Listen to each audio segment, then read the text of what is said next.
With the new Master Duel pack and the new Master Duel ban list, it is once again time to talk about the top 5 best decks right now to improve your chances at ranking up. And maybe you don't want to play the number 1 deck, maybe you want to play some mind games and play the number 3 deck. Speaking of mind games, a free and easy way to learn more is with today's sponsor, Brilliant. Brilliant is the way to learn math, statistics and more interactively. With thousands of lessons from the bare basics to advanced topics and new lessons being added every month, you're sure to take your mind to the next level, whether you're starting from scratch or at a later stage. Something I've been finding interesting is how technology works. Maybe it'll help us figure out why I keep drawing all my bricks. If you wish to sign up for Brilliant, you can get started for free with a 30-day trial and get 20% off on an annual plan by visiting brilliant.org/solemnyugioh. On number 5, we have Branded. Viewers of the channel will know that I do like playing some Branded, especially on stream, especially on ranked. It's a very powerful deck, and while I would love to put it higher, the main issue Branded does have is that it usually has to put a lot of resources into one very tight point, that being Branded Fusion. And then, if you get punished by getting ashed or something, you then wasted all those resources to end on nothing. However, if you do not get stopped, you basically go plus 1 billion. If your Branded Fusion resolves, you've basically already won the game, your opponent can go home, GG no re. You end up having Mirror Jade, you end up having a Branded Lost, you end up having Albion, Branded in red into Guardian Chimera, and so much more. Now personally, I've been solving the Ash issue by playing the Tearlament cards inside Branded as well. Show me Ash, show me Ash. No Ash, GG no re.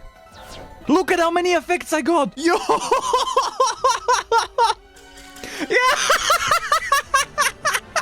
Allowing me to make the brand new Grapha, which then protects my Branded Fusion from getting ashed. Beyond that, I also have way more starters because I'm able to activate stuff like Kid Kalos in order to start milling my Despian Tragedy, which then ends up increasing the odds of me actually having Branded Fusion, which might be an issue when opening Aluber and Fusion are all at 2. Now, of course, there's pros and cons, because if you play 60 cards, you're gonna draw less outs to max C, which can automatically win the game on its own. But that is a sacrifice I'm willing to make. With that being said, pure Branded for me is still a number 5 deck. On number 4, we have the relatively new deck, Bestial Dragon Link. Bestial Dragon Link essentially combines the best parts of the Bestial engine and the Dragon Link engine in order to be able to play 2 types of games. It can either play a Bestial control type game where it just has a Spheres together with Branded Beast and Regained, basically having an infinite resource loop while also having some very strong disruption, but at the same time, it can also play the Dragon Link game where it makes incredible cards like Boral End, it might make a Borreload Savage Dragon. It just has a variety of very strong boss monsters it can also add to that field. Now, if it opens broken and goes uninterrupted, it could do both. It could set up the Bestial engine, it could set up the Dragon Link board, and there's virtually no deck that can actually break that board. Furthermore, the Bestial cards are also really good hand traps into some of the best decks right now. Bestials are good against the Furniture from Labyrinth, they're good against Branded to banish the Albion or the Lubellion, they're good against Tyr to banish whatever is trying to fuse, and so overall Bestial Dragon Link has that really useful pro where its hand traps are also engine, and so its engine is also a bunch of hand traps. Its main issue, however, is that it doesn't tend to have many 1-card starters. If you open just a Lubellion and then some non-engine, you're not really gonna be doing much. Most Dragon Link and Bestial type combos are gonna be requiring combinations of cards. Now luckily there are plenty of combinations of cards that end up being combo, and so the deck doesn't really break often, but it's still something that other decks don't really have to deal with. Tearlaments always has a 1-card combo in Rhino Heart, Sprite always has a 1-card combo in Nimble Beaver, Branded always has a 1-card combo in Branded Fusion or Aluber, Labyrinth always has a 1-card combo, in Arian, and so all of these top decks don't really tend to need combinations quite as badly as the Bestial deck does. With that being said, once again, if it goes uninterrupted, the board is incredible. On number 3, we have Labyrinth. Labyrinth is the new baby of Master Duel introduced into the scene, and it is a incredibly strong trap deck. Now, if you've watched the channel before, you know there are 2 versions to play this deck. You have the heavy trap variant with some floodgates, though sadly,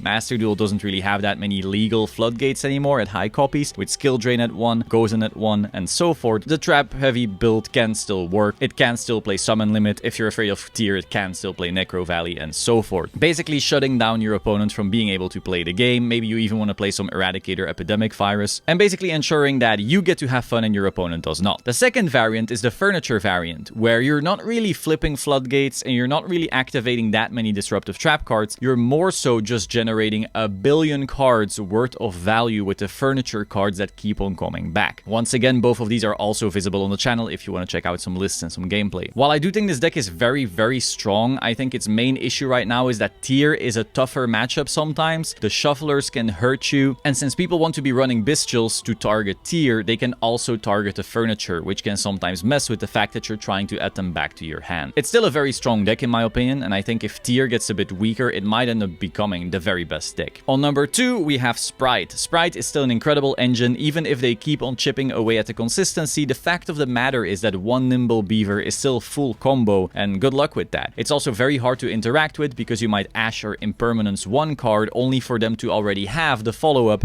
and then just keep on playing on. You may think that the Ash on the Beaver was enough, but they already opened blue. You may think that Imperm on Gigantic Sprite is going to be enough, but they hard opened Carrot. You may think that Ashing Jet is fine, but they already opened the Smashers or they already opened the starter and so forth. So at no point does it really feel fine to hand trap them because they might always already be holding the card that stops everything. The only hand trap that is truly great against Sprite, I feel, is Gamma, but of course it's semi-limited and a lot of decks don't really want to be playing it, though Labyrinth actually can. And on number 1, we have the deck that no one saw coming. Ho ho, wow, how could anyone see this deck coming? It is Tearlaments. Really? Tearlaments is the best deck still? That's crazy. Now I will say the ban lists have been weakening the deck. I know it's a running meme that Tearlaments is like crazy, very best deck ever and so forth, but gradually they have been hitting the consistency of this deck with every single list. And while the first few times you're not really feeling it and you're not really caring, after a while you notice, damn, I don't have that many starters anymore. This can sometimes be an issue. Sometimes you can simply open like 2 Bestials, a Hofnis, and a Trap, and you're like,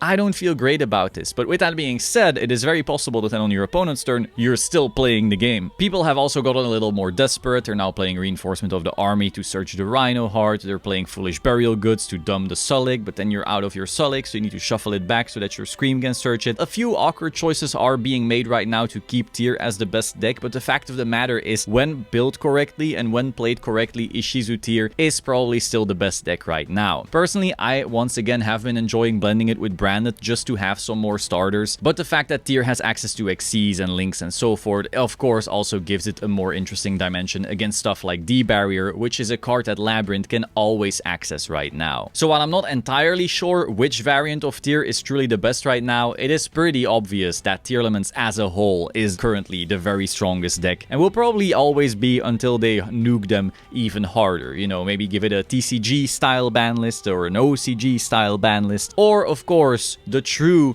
coming of death very soon, Kashtira. Once Kashtira drops, I think Tyr will no longer be the very best deck, because then we have a truly insane deck that Tyr cannot play around in Engine, and that also can open Shifter and randomly auto-win every time. But until that time comes, Tyr is the best deck. That is all for today. Hope you found this interesting. Be sure to like, comment, subscribe, and I will see you soon. Ciao.